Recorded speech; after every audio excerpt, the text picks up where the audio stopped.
All right, guys, so we're going to talk about science tools in this video, and Ms. Graham is going to try to be brief.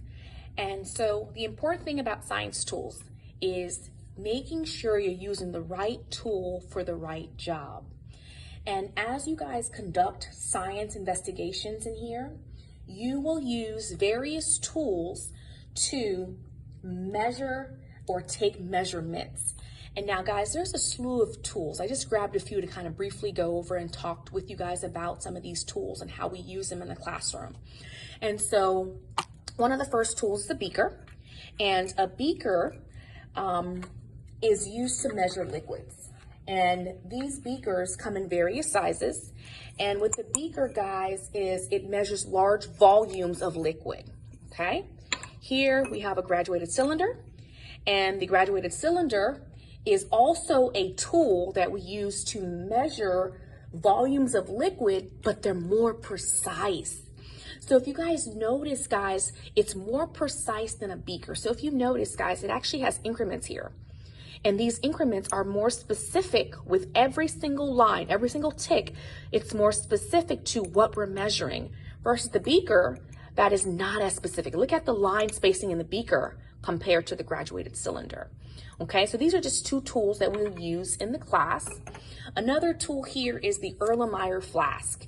And if you notice, guys, this flask has a wider base, okay, with sides that taper upward, okay, taper upward with a narrow vertical neck that allows the contents, whatever's in here, allows for mixing.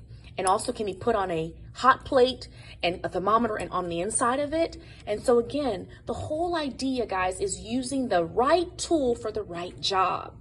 Now, there are various tools in science, guys, from rulers to meter sticks, to thermometers, to calculators, to computers, to microscope, and etc. But we want to make sure we're trying to be as accurate as possible. But here's the thing. Here's the catch.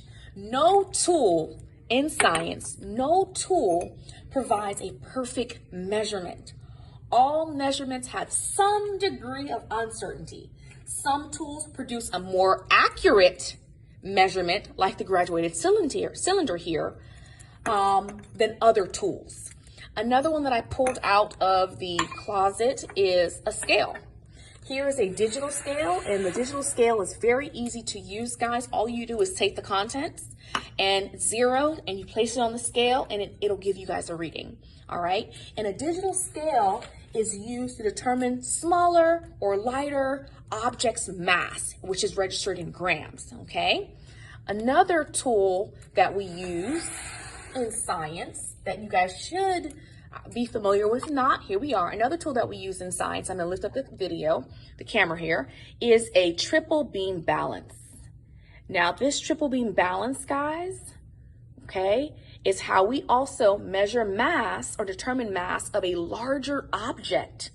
And so, guys, if you guys can see, here's the scale here, and I have something on it, a beaker on it with some liquid. And to determine the mass, if you guys can see, guys, there's three increments, three forms of measurement here. We have 0 to 10 grams, okay, counting by ones. We have 0 to 500 grams, okay, counting by hundreds here. Then we have 0 to 100 grams, but they're counting by tens.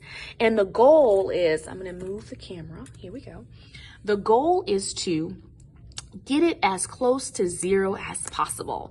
And so here, okay, to get it to as close to 0 as possible, you adjust these ticks, these little weights here. And as I move it, guys, my goal is to get it to 0, okay?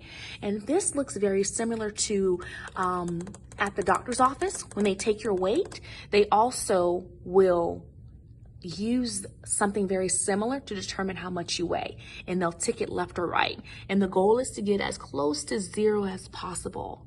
Okay, so guys, we use these tools in science, put the camera here. We use these tools in science, guys, to help us take accurate measurements, but just remember, nothing, guys, no tools truly provide a perfect measurement. And so we'll use these tools in our class, guys, as we complete our labs.